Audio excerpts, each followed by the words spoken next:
Oda is your average high school nobody, so average that half his classmates forget he even exists.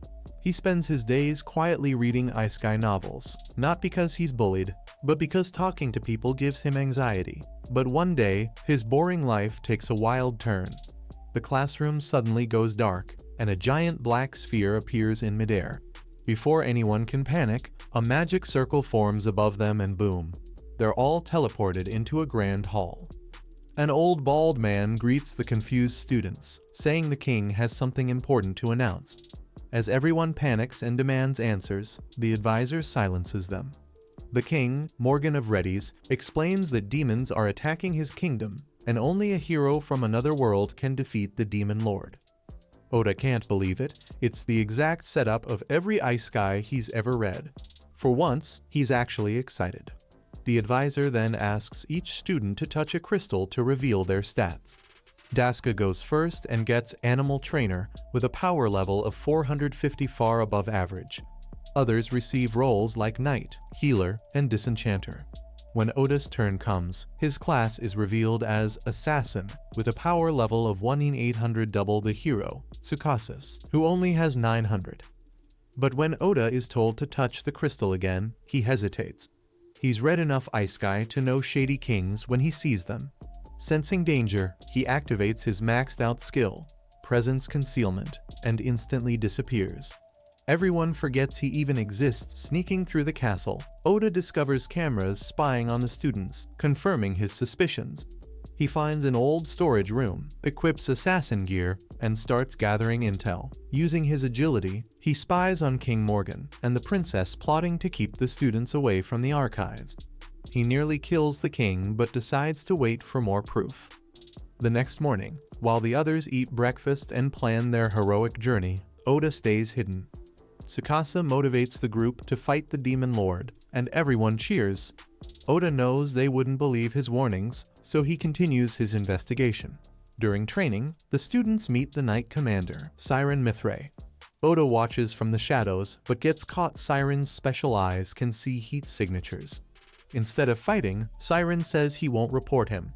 His loyalty to the king is complicated, and he offers Oda a deal. He'll teach him about this world in exchange for stories about Oda's.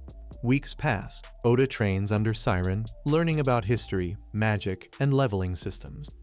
One night, Oda finds a book in the archives left by Siren revealing the king's true plan. He's sacrificing lives for power. Siren admits the knights are planning a peaceful coup to stop him. Oda regrets not killing the king earlier, but Siren tells him he did the right thing. Killing isn't easy, he says. If you ever want to go home, keep your blade clean as long as you can. He praises Oda for his calmness when everyone else panicked, saying few could endure what he has. Oda, unused to praise, feels awkward but grateful. Then Siren asks for a favor. His coup needs Oda's help. Oda doesn't agree but doesn't refuse either.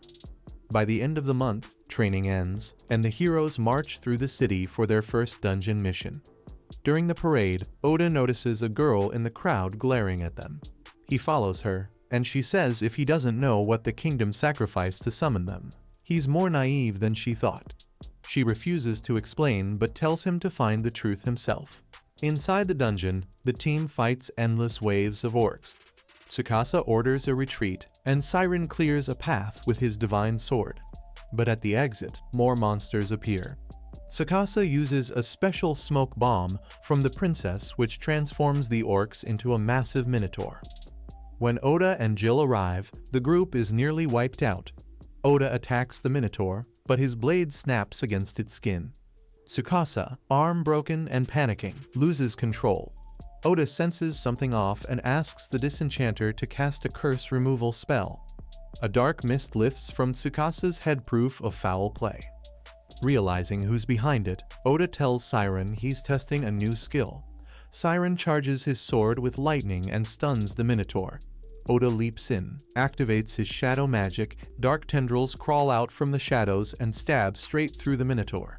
Once it's trapped, Oda drags the beast into the darkness until its whole body is swallowed, leaving only the head behind like a trophy.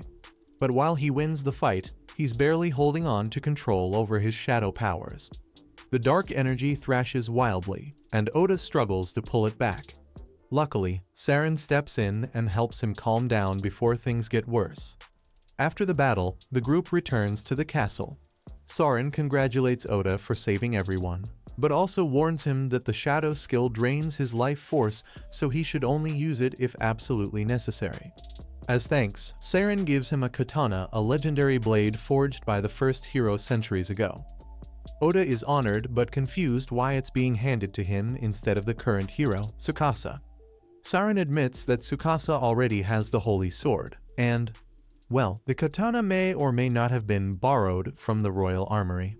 Oda just grins and accepts it. Who wouldn't want the same sword once wielded by a legendary hero? But that thought leads him back to Tsukasa, whose curse still isn't gone. The disenchantment spell only did half the job, and Oda intends to finish it. Later that night, he sneaks into the princess's chamber and catches her red-handed, strengthening the curse using a glowing crystal. Before she can finish, Oda slices the crystal in half, stopping the ritual cold. He points his sword at her throat, demanding answers. The princess emotionlessly replies that everything she does is for the king. Oda looks into her eyes and realizes she's not even herself. The blank stare says it all. She's being controlled too. Killing her wouldn't solve anything. So he leaves. Big mistake. Because the moment he's gone, she opens her closet full of cursed crystals, each linked to one of his classmates, and gets back to work. Oda brings one of the crystals to Saren, hoping for an explanation. Saren recognizes it instantly and mutters, "So the king still hasn't given up on this madness." When Oda admits he revealed himself to the princess, Saren sighs but doesn't scold him. He explains that the princess is basically a puppet now, just like the others soon will be, and advises Oda not to stay in the castle. The guards will be searching all night for the mysterious assassin who broke into the princess's room. Oda apologizes, but Saren just smiles and says, "Making mistakes is part of youth. Cleaning them up? That's my job." Oda thanks him sincerely, saying he's lucky to have someone like Saren watching over him. Saren jokes that if Oda ever finds a way back to Japan, he'd better take him along. That night, Oda sleeps in a tree outside the castle. But at dawn, shouts wake him up. He rushes to the courtyard, where guards and classmates are gathered, and his heart sinks when he sees Saren lying dead on the floor, a dagger in his chest. Before Oda can even react, his classmates turn on him. The dagger looks identical to his own, but that's impossible. His broke during the Minotaur fight. Still, everyone's quick to accuse the suspicious loner who disappears all the time. Oda realizes the princess must have cursed them all. Only Tsukasa defends him, insisting there's no proof. Then the king arrives. With fake sorrow and real malice, he declares Oda guilty of treason and orders his execution on the spot. Oda catches a sly grin from the princess, the final clue that this was all a setup. He vanishes using his concealment skill before the guards can strike.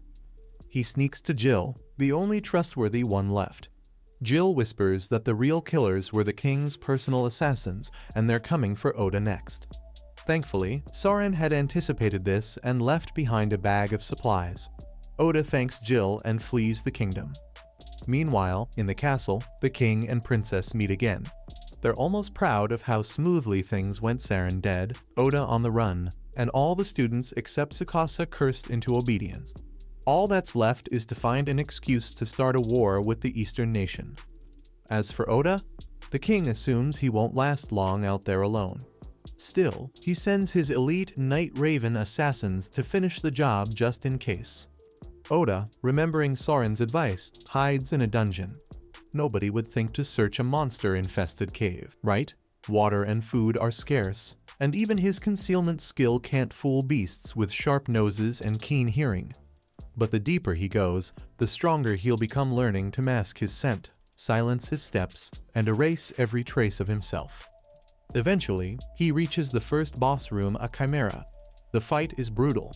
Venom hits his leg, claws tear his back, and he's barely standing. With no other option, Oda unleashes his shadow magic again, completely annihilating the chimera. He wins, but collapses right after. His shadow, sensing danger to its master, automatically shifts to healing mode to keep him alive. Back at the castle, Tsukasa finally snaps.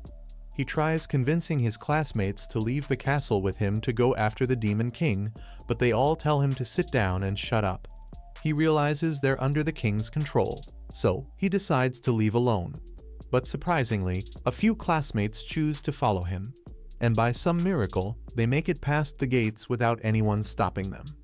Their excuse, "We're going to fight the Demon Lord," explains why no one stopped them. Still, Tsukasa wonders why these few followed him when everyone else refused. Yuki thinks it's because they're free from the princess's curse, while Asuna recalls smashing glowing crystals in her room, but that was actually Jill. Using his manipulation skill, he controlled Asuna's body to destroy the crystals and free some students, fulfilling Saren's last wish. As they leave, Asuna regrets not helping Oda. He remembers meeting Oda at a construction job, the quiet guy who asked him not to tell his sister since their sisters were best friends. Meanwhile, Oda wakes up deep in the dungeon, no pain, full HP, and massive stat boosts after surviving the Chimera. His shadow magic even leveled up. He shrugs it off and moves forward.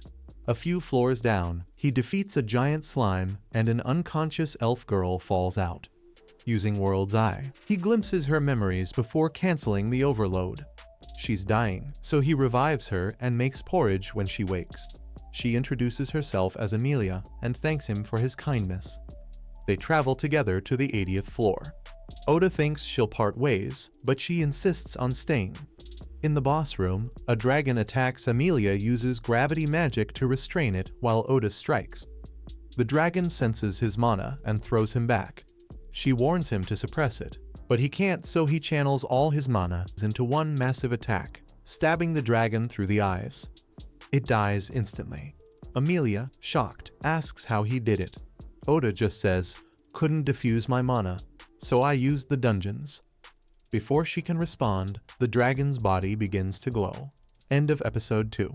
Subscribe before the dragon wakes up again.